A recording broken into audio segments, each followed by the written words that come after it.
Beyond the scene के इस episode में आपका एक बार फिर से स्वागत है। मैं हूं संदेश गर्ग और आप देख रहे हैं संदेश गर्ग ऑफिशियल यूट्यूब चैनल। आज इस वीडियो को पूरा देखिए, लास्ट तक देखना है, क्योंकि ऐसे लोगों से मुलाकात बार बार नहीं होती है, लाइफ टाइम अचीवमेंट होता है ऐसे लोगों से मिलना। आज मैं आपको मिलाने जा रहा हूं एक ऐसी शख्सियत से जो समाज में, सोसाइटी में रेडिकल चेंज लेके आ रहे हैं। आप आज जब इस वीडियो को देखेंगे तो आपको पता पड़ेगा कि ऑन ग्राउंड कैसे काम होता है। आपको समझ आएगा कि ग्राउंड रियलिटी कैसे चेंज होती है, सोसाइटी में जो चेंजेस आपको देखने को मिलते हैं वो किस तरीके से, कौन लोग हैं उसके पीछे और किस तरीके से उनकी जर्नी शुरू हुई, उसको भी हम समझेंगे। हमारे साथ आज जुड़ चुके हैं सर उमेश वशिष्ठ जी। सर, आपका बहुत बहुत स्वागत है बियॉन्ड द सीन के इस एपिसोड में। मैं अपने दर्शकों को बता दूं कि sir centre for integrated development के अध्यक्ष हैं, जो कि एक बहुत बड़ा एनजीओ है, पूरे नेशनल लेवल पर ऑपरेट करता है। साथ में सर चाइल्ड मैरिज के लिए बहुत बड़ा काम कर रहे हैं, चाइल्ड मैरिज फ्री इंडिया के लिए। सर, आपका बहुत बहुत स्वागत है।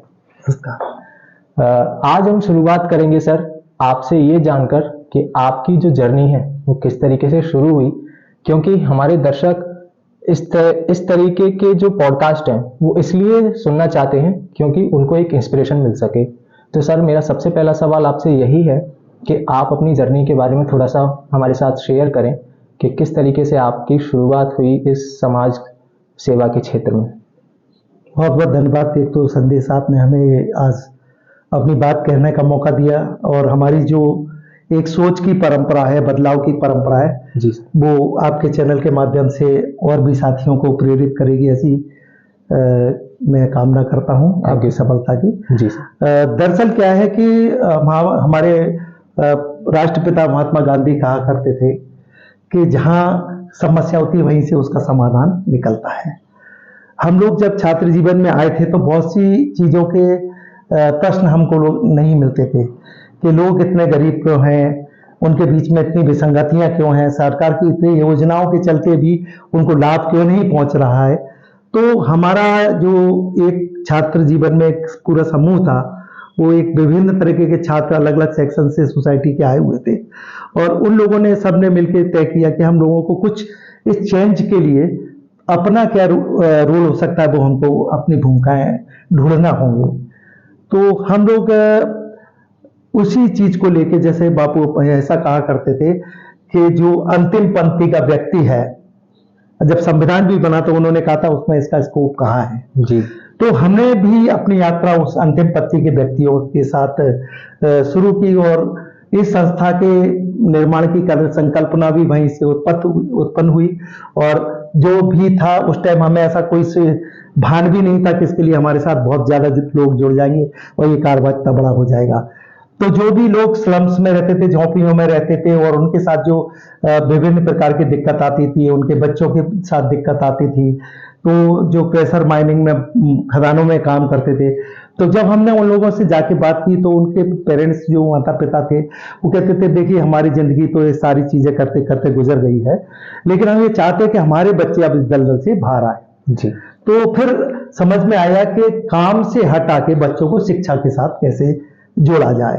और फिर हम लोगों ने आपस में अपने मित्रों में बात की, तो कुछ लोगों से अपने संसाधन जुटाए, स्लेट, बत्ती, पेंसिल करके कहीं कोई जगह मिलती थी वहां बैठ के हम लोग उन सारे बच्चों को इकट्ठा करके लाते थे स्लम से और फिर उनको बच्चों को पढ़ाने का काम किया। उसके पीछे दो उद्देश्य थे, एक तो खतरनाक वातावरण से बच्चे हटेंगे और दूसरा शिक्षा से साथ जुड़ेंगे।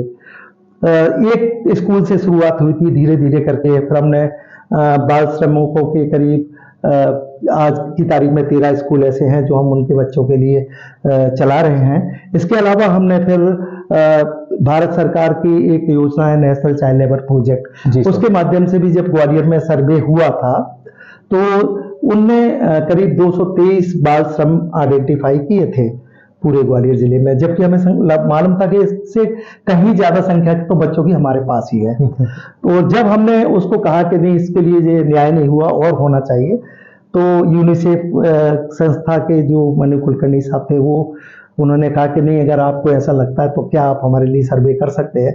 तो उनके साथ मिलकर करीब हमने ऐसे 40,000 विभिन्न क्षेत्रों में बच्चे हैं ये हमने उनको अनुमान दिया था और उन्होंने सरकार के पास प्रस्तुत किया।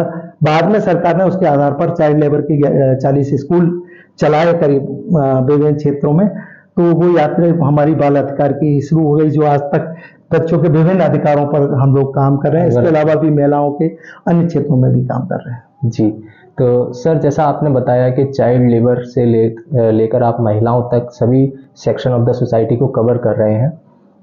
तो सर मेरा अगला सवाल आपसे ये है कि आज जो हमारे देश में एक ट्रेंड बन गया है कि ज़्यादातर जो कैंडिडेट्स हैं या मैं कहूँ कि स्टूडेंट्स हैं, सोसाइटी को सर्व करने के लिए सिर्फ गवर्नमेंट जॉब्स को एक माध्यम समझते हैं। जहाँ तक मुझे ऐसा लग रहा है एक बड़े तौर पे ऐसी मानसिकता बन चुकी है। लेकिन सर आप जैसे भी लोग हैं जो सोसाइटी में ग्राउंड पे उतर के विभिन्न माध्यमों से सरकार से जुड़ के एक बदलाव लेके आ रहे हैं। मेरा सर आपसे ये सवाल है कि ऐसे युवाओं को जो सोसाइटी के लिए कुछ करना चाहते हैं, कोई चेंजेस देखना चाहते हैं, अगर वो इस फील्ड में अपना कैरियर बनाना चाहते हैं, वो कैसे शुरुआत कर सकते हैं और कहाँ तक जा सकते हैं, ये भी मैं जानना चाहूँगा सर। नहीं, एक तो क्या है कि आज का जो युग है जी सर, वो एंटरप्रेन्योरशिप का युग है। स्टार्टअप चल रहे हैं पूरे देश में, आप जगह जगह देख रहे हैं। कोई भी सरकार उस पूरे युवा समूह को, देश के को रोजगार नहीं दे सकती। ये बहुत स्पष्टता के साथ ना तो सरकारें बात कर रही हैं, ना समाज में बात कर रहे हैं, ना माता पिता अपने बच्चों के साथ बात कर रहे हैं। तो अभी हम देखते कितनी बड़ी संख्या में भारत युवाओं का देश है, इतनी बड़ी युवा तरुणाई है। तो अभी क्या हुआ, एक सोच बदलने की जरूरत थी कि जब भारत हमारा आजाद हुआ तो हम लोगों ने लॉर्ड मैकाले के सिस्टम को छोड़ा नहीं। और लॉर्ड मैकाले का एजुकेशन सिस्टम ऐसा था कि जो उसकी वर्तमान में जो ब्रिटिश साम्राज्यवाद था उसकी जो जरूरतें थी उसके हिसाब से वो शिक्षा प्रणाली में उन्होंने निर्माण किया और जो लागू किया, जो आज तक हमारे यहाँ परिलक्षित होती जा रही है। दूसरा हमारा देखते हैं कि प्राइवेट सेक्टर आया, जो बहुत हद तक शिक्षा का जो आंदोलन क्रिश्चियनिटी के माध्यम से, चर्च के माध्यम से, या जो कह सकते हैं कि गुरुकुल जो भारत के चलते थे उनके माध्यम से चाह, वो सब सेकेंडरी हो गए। तो कहीं भी बात करेंगे हम तो जो मॉडर्न एजुकेशन सिस्टम है वो कहीं ना कहीं इन्फ्लुएंस्ड है लॉर्ड मैकाले के साथ। और उसमें एक बात सुनिश्चितता की है कि केवल हम पढ़ भर लें और हमारे बाद में रोजगार की जिंदगी भर की जिम्मेदारी शासन पक्ष की, सत्ता पक्ष की होगी जी।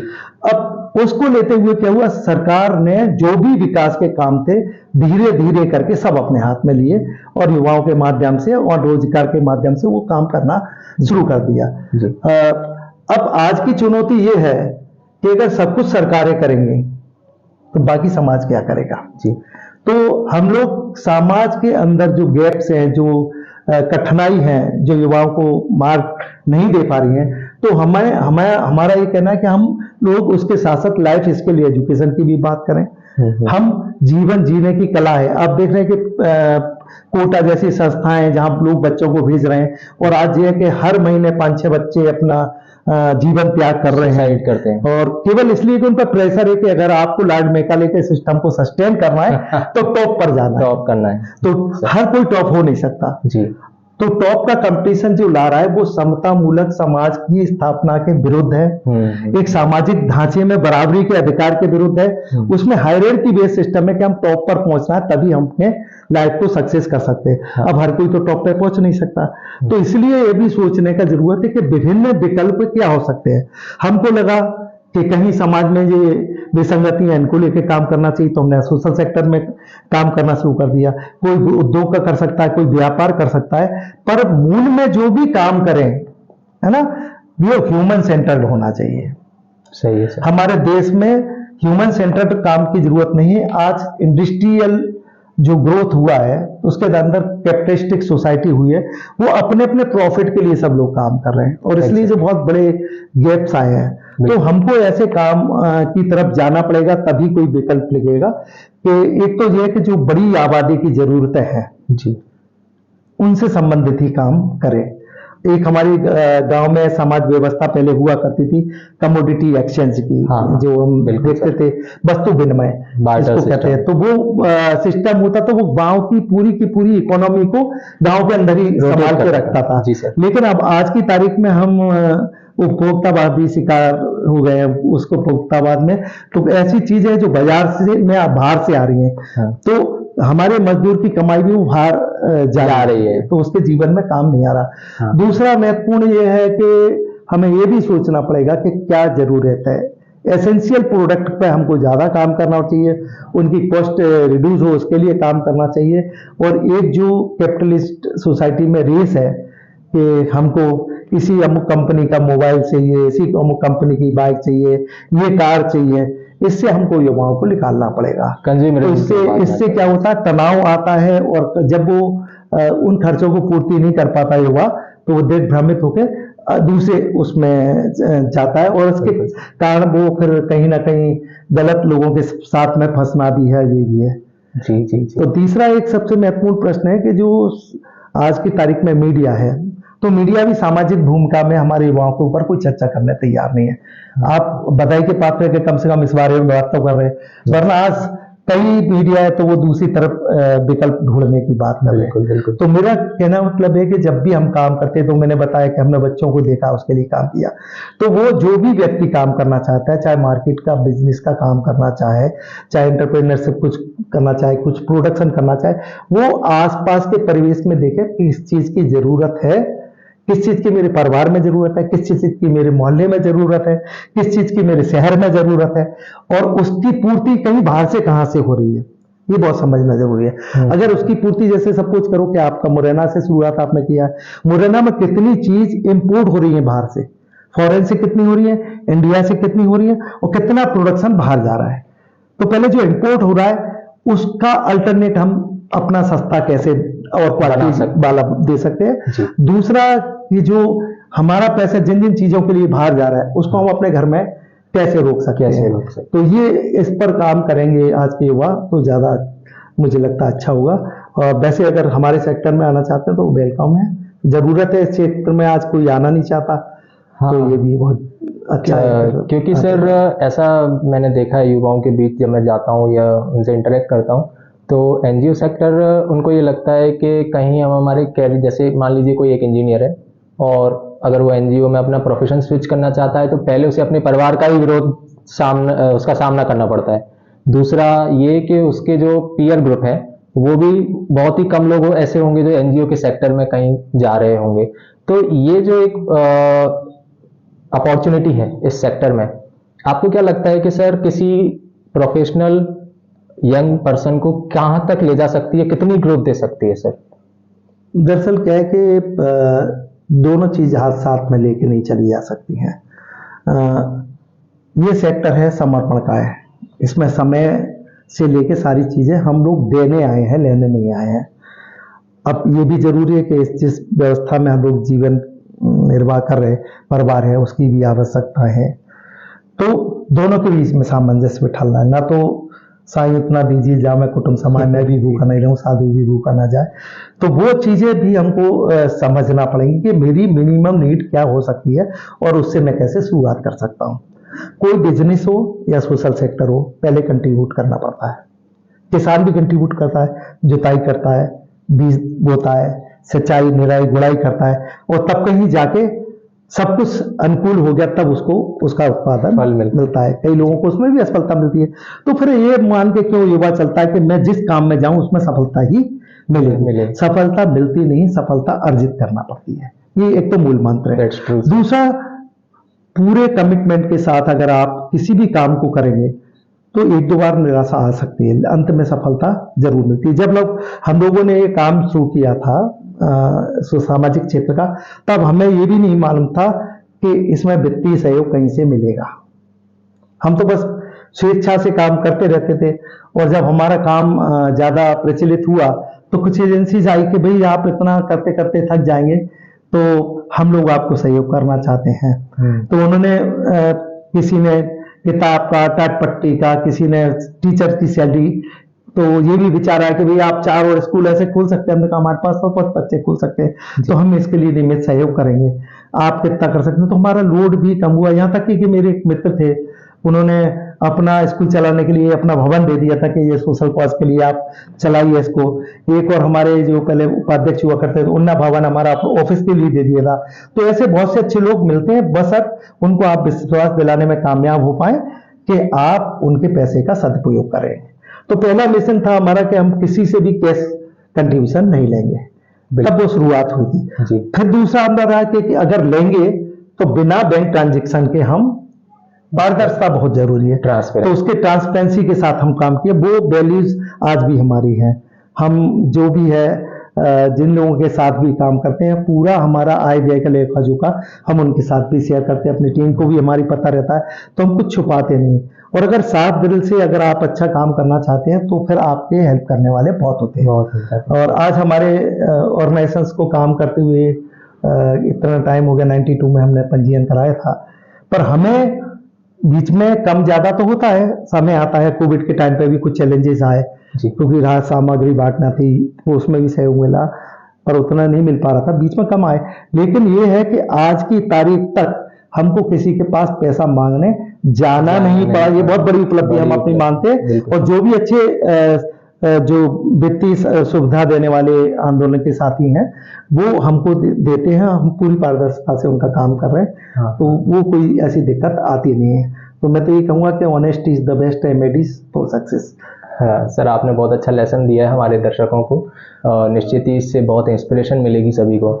सर, अगली कड़ी में मेरा सवाल आपसे ये है कि आपसे थोड़ा सा आपकी संस्था के बारे में मुझे जानना है। मैं अपने दर्शकों को बताना चाहता हूँ कि आपकी जो संस्था है सेंटर फॉर इंटीग्रेटेड डेवलपमेंट, वो किन किन क्षेत्रों में अभी वर्तमान में काम कर रही है, और किस तरीके से ये जो संस्था है समाज में बदलाव का एक प्रेरणा स्रोत बना हुआ है। जैसा कि आप जान रहे हैं कि मेरे संस्था का जो नाम है सेंटर फॉर इंटीग्रेटेड डेवलपमेंट, इसका राज इसके टाइटल में छुपाया हुआ है।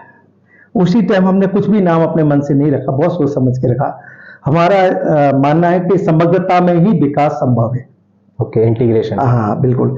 एक चीज आपने दे दी, अगर किसी बच्चे को 2 प्लेट रोटी नहीं है और क्या वो स्कूल चला जाए, तो वो नहीं पढ़ पाएगा, हमारा ऐसा मानना है। अगर उसको रहने के लिए नहीं, तो वो जो मूलभूत आवश्यकता है वो केवल भौतिक आवश्यकता नहीं है, विकास के लिए और भी बहुत सी चीज है। तो उन सब को समग्रता के साथ हम लोग के काम करते हैं। हम मानते हैं कि अगर स्वस्थ वातावरण नहीं है तो हमारा स्वास्थ्य पे भी बहुत काम रहा है। हमने काफी हद तक पूरे मध्य प्रदेश के सभी जिलों में काम किया है। आशा ट्रेनिंग का भी काम किया हमने।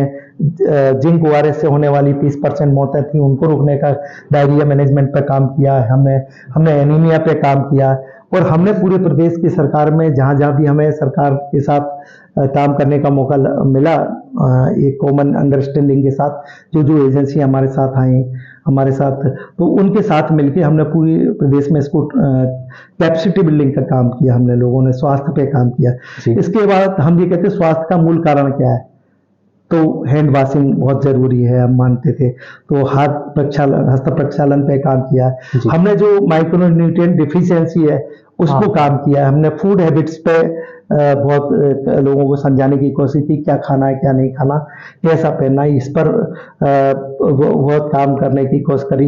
इकोलॉजी एनवायरनमेंट पे स्वस्थ जलवायु हमारे पास नहीं है, उसको लेके भी हमने कई स्टडीज करी, कई नेशनल इंटरनेशनल एजेंसी के साथ काम किया, और कई यूनिवर्सिटीज के हमारे पास इंटर्न भी आते हैं और वो यूनिवर्सिटीज के बच्चों को भी हम समझाते हैं। तो एनवायरनमेंट पे भी हमारा काम है। हमारी बच्चों की जो युवाओं के ग्रुप हैं वो आज भी प्लांटेशन के लिए काम करते हैं, जो सीड बॉल होती है उसको बना के बरसात के दिनों में भेजते हैं। तो हम जैसे ये फॉरेस्टेशन को कैसे प्रमोट किया जा सकता है, वो केवल हम फॉरेस्ट डिपार्टमेंट पर नहीं मानते, हमारी भी जिम्मेदारी है। जंगल हमने तो हमारे बच्चों को केवल हम यही नहीं सिखाते, इन सारी चीजों को सिखाते हैं। इसके अलावा महिला सशक्तिकरण पर भी हम लोग काम करते हैं, उनके आजीविका के ऊपर, आत्मनिर्भरता के ऊपर भी, स्किल डेवलपमेंट का भी काम करते। तो जहां भी जिस तरीके का मौका हमको मिल रहा है, जो हमारी क्षमता में निहित है, तो उतना हम सब लोगों को काम करते हैं। हमने ट्राइबल डेवलपमेंट पे भी बहुत काम किया, और फॉरेस्ट राइट बिल के लिए हम लोगों ने बहुत उनको ड्राफ्टिंग से लेके सब चीजों में काम किया, जो आज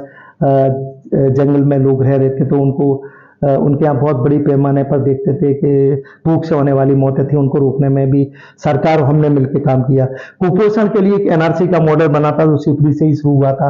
आदरणीय मनोहर अगनाना जी हमारे कलेक्टर साहब थे, उनके साथ मिलकर मॉडल बना हुआ आज पूरे मध्य प्रदेश में लागू है। तो हम काम करते हैं, वो एक कहते हैं कि सब हम करेंगे ऐसा ही नहीं है, बाकी लोग भी काम करें, तो ऐसा मॉडल बनाने का कोशिश करते हैं कि वो सीख औरों के साथ जाए और उसको लेके सिखाने का काम भी करते हैं। तो वो जब तक ये पूरे भारत में जितनी विसंगतियां हैं, इनके लिए सब मिलके हम लोग काम नहीं करेंगे जब तक ये यात्रा हमारी जारी रहेगी। ओके, आपकी यात्रा सर बहुत प्रेरणादायी है। अगर कोई दर्शक इस वीडियो को देख रहे हैं तो निश्चित ही उनको बहुत कुछ सीखने को मिल रहा होगा, ये मेरी पूरी उम्मीद है। सर मैं आपसे ये जानना चाहता हूँ, आप चूँकि इतने एक्सपीरियंस्ड पर्सन हैं, सर क्या चाइल्ड लेबर, चाइल्ड मैरिज, सबसे पहले तो आप थोड़ा सा इस पे ब्रीफ कर दीजिए सर। चाइल्ड मैरिज क्या है, चाइल्ड लेबर क्या है, और क्या चाइल्ड ट्रैफिकिंग होती है, और अगर होती है, ये सारी चीज़ें हैं हमारे समाज में, तो इनको कैसे रोका जा सकता है, और एक आम व्यक्ति इसके खिलाफ कैसे आवाज़ उठा सकता है, और उसका क्या रोल है इसको रोकने में सर? देखिए, हमें प्रश्न नहीं खड़ा ही करना है, हमें विकल्प खोजना है। किसी भी जो सामाजिक विसंगति के लिए अगर किसी एक को जिम्मेदार ठहरा देंगे तो कोई रास्ता निकलेगा नहीं। तो अगर अपन माँ बाप को भी बात ठहराए कि वो गरीबी के कारण कर रहे हैं या सरकारें काम कर रही हैं, क्या समझे, तो मैं एक बात कहता हूँ, एक बशीर बद्र की कविता है जी, कि कोई तो मजबूरियां रही होंगी, हर कोई यूं ही बेवफा नहीं होता। तो माँ बाप की भी मजबूरी है, बच्चों की संख्या बढ़ रही है, आर्थिक संसाधन है नहीं उनके पास, आजीविका का काम है नहीं है। तो दूसरी तरफ अगर देखे जाए, जितने बच्चे को शिक्षा की आवश्यकता, उतने स्कूल, उतने शिक्षक भी आज हमारे बीच मौजूद नहीं है। तो जो भी हमारा मानना है, बच्चा स्कूल के बाहर है, वो पोटेंशियल चाइल्ड लेबर है, वो आज नहीं तो कल बाल मजदूर बन जाएगा। जो अशिक्षित व्यक्ति है, इसके अलावा मजदूरी के अलावा कोई भारत में इसको है नहीं। अब उस बच्चा जो सड़क पे है, वो चाइल्ड ट्रैफिकिंग का भी शिकार हो सकता है, कोई उसका दुरुपयोग कर सकता है, कोई भीख मांगने वाले उसको ले जा सकते हैं, कोई अंगों का व्यापार करने वाले उसको ले जा सकते हैं। तो हमारा जो बच्चे का परिवार है, जो फर्स्ट इकाई उसकी मदर है, उसके बाद उसके पेरेंट्स हैं, उनके प्रोटेक्शन में वो बच्चा मिलना चाहिए। और अगर उनके प्रोटेक्शन में नहीं है, तो समाज में ऐसा वातावरण का निर्माण हो कि जब माँ बाप काम करने जाए तो उन बच्चों को कहीं संरक्षण मिले। तो उसके लिए हमने ये बात का काम किया। और पहली बात तो ये कि कितने व्यक्ति से प्रभावित हैं, उनके लिए उतना ही बड़ा ताना बाना हमको तैयार करना पड़ेगा। अब उसी का कारण है कि जब बच्चियां छोटी हैं, घर पर माँ बाप काम करने चले गए, और भी कई कारण हैं, कुछ कुरीतियां हैं, कुप्रथाएं हैं हमारे यहाँ, कुछ धार्मिक नेताओं का भी ऐसा कहना होता है कि कन्या के रजस्वला होने के पूर्व उसकी शादी कर देना चाहिए। तो ये रूढ़ियों को लेके हम जी रहे हैं, और हम बहानेबाज हो गए हैं सभी लोग। हम मोबाइल भी उपयोग करना चाहते हैं, आधुनिक भी रहना चाहते हैं, हम चांद की भी बात करना चाहते हैं, लेकिन जब कहीं कुछ गलत करेंगे तो रूढ़ियों का, धार्मिक परंपराओं का हम दामन थाम लेते हैं। तो हमें बिल्कुल ये करना पड़ेगा कि क्या बच्चे हमारे उन परंपराओं के ऊपर बलिदान करने के लिए हमने पैदा किए हैं। तो ये माँ बाप के साथ बात करना पड़ेगी।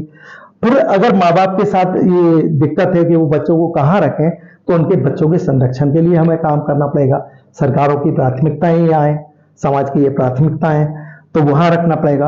और अगर लड़कियां हैं विशेष तौर पे, तो आप देख रहे हैं कि एट्रोसिटी का बहुत ज्यादा डाटा है बच्चियों के साथ होने वाले।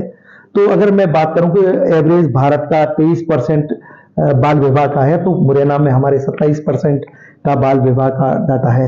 तो हमें मुरैना में भी ये पूछना पड़ेगा कि लोग शादियां बच्चियों की क्यों कर रहे हैं, और वो अलग अलग ब्लॉक के अंदर, अलग अलग गांव में अलग अलग रीजन हो सकते हैं। आदिवासियों में अलग रीजन होंगे, दलित समुदाय में अलग रीजन होंगे, धार्मिक समताएं माइनॉरिटीज हैं उनके अंदर अलग। तो उन सब कारणों को लेके उनको थोड़ा ज्ञान करना पड़ेगा। और हमने जो ट्राइबल पे पहले काम किया तो हमने कहा ट्राइबल हॉस्टल में हम बच्चियों को रखेंगे, माँ बाप की चिंता नहीं है, वो वहां से बच्चे निकले। और जब इन बच्चों को मौका मिलता है तो निस्संदेह हम ये मिलवा भी सकते हैं और साबित भी कर सकते हैं कि राष्ट्रीय स्तर पर और अंतर्राष्ट्रीय स्तर पर किसी से कम नहीं होते ये बच्चे प्रतिभाओं में। हाँ, इनकी प्रतिभाओं की कमी नहीं है क्योंकि ये संघर्षों में तपा हुआ सोना है। हाँ। तो इनको बस मौका मिलने की जरूरत है, तो इनके लिए विकल्प हमें खोजना पड़ेंगे और संकल्प के साथ ये यात्रा करना पड़ेगी। कानूनी पक्ष पर हम लोग बहुत काम कर चुके हैं, लेकिन अब समाज परिवर्तन पर इसको काम करने की जरूरत है। और हमारी संस्था सब लोगों के साथ मिलकर, गांव के जो कार्यकर्ता हैं, हमारे जिले के जो कार्यकर्ता है, जो हमारी टीम है, हम लोगों को समझाइश देने का काम कर रहे हैं और संकल्प करा रहे हैं। हम स्कूल में बच्चों को भी समझाने का काम कर रहे हैं। और ये हम अकेले नहीं है, हमें माननीय कैलाश सत्यार्थी जी और उनके फाउंडेशन का, वोमन डिबू जी का, विधान जी का, पूरी टीम का अगर कहे तो हमें बहुत सहयोग मिलता है। बड़ी टीम है हमारी राष्ट्रीय स्तर पर भी, और हर जगह जहां पर हम लोग काम कर रहे हैं, करीब 250 जगह से 300 जगह के बीच में, और अभियान तो हमारा और भी ज्यादा बड़ा जा रहा है। उसमें हमने इसके नेतृत्व की जिम्मेदारी महिलाओं को दी है। Okay sir. क्योंकि हमारा ऐसा मानना है कोई भी समाज में परिवर्तन बिना नारी के सहयोग के संभव नहीं है। ये बहुत बड़ी हमारी ऐतिहासिक गलती हुई है कि पुरुषों ने अपना नियंत्रण अपने हाथ में रखा है और महिलाओं को कमान देना होगी। आज नहीं, या आपके सर्वाइव के लिए जरूरी है कि उन महिलाओं का सशक्तिकरण हो, उनको नेतृत्व हो। तो ये अभियान हमारा पिछले 16 अक्टूबर को चला था और आज फिर 16 अक्टूबर को भी हम ये लोगों के बीच में कैंडल विजिल करेंगे। आज पूरे भारत भर में ये कैंडल विजिल की यात्रा होगी और गांव गांव में हो रही है। तो हमारी संस्था करीब 350 जगह ये कैंडल विजिल कर रही है। और उसके साथ इसके पहले भी हम मई जून से कार्यक्रम चला रहे हैं, संकल्प यात्रा रही, हस्ताक्षर अभियान रहा है। तो निरंतर जब किसी चिंता पर बात करेंगे तो एक समझ बनेगी लोगों की और इन सारी चीजों से हम बाहर निकलेंगे। और जब तक एक एक चीज है, जब तक हम उसको निर्मूल नहीं कर लेते, तो हमारा लक्ष्य है शासकीय व्यवस्था के अंतर्गत जो व्यवस्थाएं अंतर्राष्ट्रीय हुई है उन आंकड़ों के आधार पर करीब 2060 में ये समस्या खत्म होगी। लेकिन हमारा ये मानना है कि हमारी जो टीम के लीडर्स हैं उनका मानना है कि अगर इस अप्रोच पर हम चले तो हम 2030 तक बाल विवाह मुक्त भारत का निर्माण कर लेंगे। 2030 यानी कि आप विद इन हाफ टाइम इस चीज को खत्म कर लेंगे सर? हाँ जी। Okay, that's a great achievement sir. अगर ऐसा होता है तो भारत के लिए बहुत अच्छा होगा और हमारे समाज के लिए बहुत बेटरमेंट होगा सर। गवर्नमेंट और सिविल सोसाइटी जैसे हम बात कर रहे हैं, अलग अलग प्रेशर ग्रुप्स हैं, एनजीओज हैं, इनके बीच में क्या कोरिलेशन होता है सर? अगर कोई एनजीओ या कोई सिविल सोसाइटी में कोई भी व्यक्ति काम कर रहा है तो गवर्नमेंट का क्या बैकअप रहता है और दोनों के बीच में क्या इंटर रिलेशन है सर? देखिए, कहीं ना कहीं हमें ये समझना पड़ेगा कि हम सब भारतीय हैं जी। हम जो सेक्टोरियल अप्रोच में चले जाते हैं इससे कन्फ्लिक्ट पैदा होता है। कुछ समय तक हमारे सेक्टर के बहुत से साथी ये काम करते थे कि भाई सरकार फेल है इसलिए हम काम कर रहे हैं। हम सरकार के ढांचे के बराबर कभी नहीं हो सकते। पहली बात तो ये हमें समझ लेना चाहिए। और हम उनके कंपटीटर नहीं है, सपोर्टर है। बिल्कुल सर। तो सरकार भी कानून बना रही है, उन्हीं के कानून को लागू कराने के लिए, संविधान को लागू कराने के लिए तो हम लोग कर रहे हैं। तो हमारा कोई सरकार से कॉन्फ्लिक्ट नहीं है। अब सिविल सोसाइटीज का आपने बात की, तो सिविल सोसाइटी के जितने भी स्ट्रक्चर हैं, स्टेक होल्डर्स हैं, वो सबको इस ऐसे चीज में आना चाहिए। तो उसके आने के लिए जरूरी है कि कोई भी अभियान है वो नॉन कंट्रोवर्शियल होना चाहिए, कन्वर्जेंस के साथ जाना चाहिए। और हमने यही कोशिश की है कि जो भी इसमें नेतृत्व में हमारे आना चाहे वो अपनी लीडरशिप ले और इस हमारे इस अभियान का हिस्सा बने। हम ज्यादातर लोगों को बुलाते कि भाई आप लीडरशिप लीजिए, ये आपकी भी समस्या, हमारी समस्या नहीं है। अगर भारत के अंदर से ये समस्याओं से हम निकलेंगे तो हम बच्चियों की असमय होने वाली मौत है ना, CMR, MMR, ये सारे जो इंडिकेटर है इनको भी सुधारेंगे और स्वस्थ भारतीयों का, एक समझदार भारतीयों का देश हम बनाने के लिए जाएंगे। तो उसके प्रयास के लिए सबका इसमें संकल्प करना बहुत जरूरी है। सर, आपसे बात करके आज जो हमने चर्चा की है, ये इतने सारे विभिन्न मुद्दों पर आपसे जो हमने समझा है, हमारे दर्शकों को तो निश्चित तौर पर अच्छा ही लगा होगा। पर्सनली मुझे काफ़ी अच्छा लग रहा है क्योंकि ऐसे टॉपिक्स पे बात करने के लिए बहुत एक्सपीरियंस चाहिए बहुत समझ चाहिए। आपने जो आज हमें समझाया, जिस तरीके के इंसाइट्स हमें दिए हैं, इसके लिए सर मैं आपका बहुत बहुत धन्यवाद देता हूँ। सर आप आज हमारे शो पर आए, हमारे दर्शकों के बीच आप मौजूद हुए, इसके लिए बहुत बहुत धन्यवाद। आपका भी धन्यवाद, आपके सारे दर्शकों का भी धन्यवाद।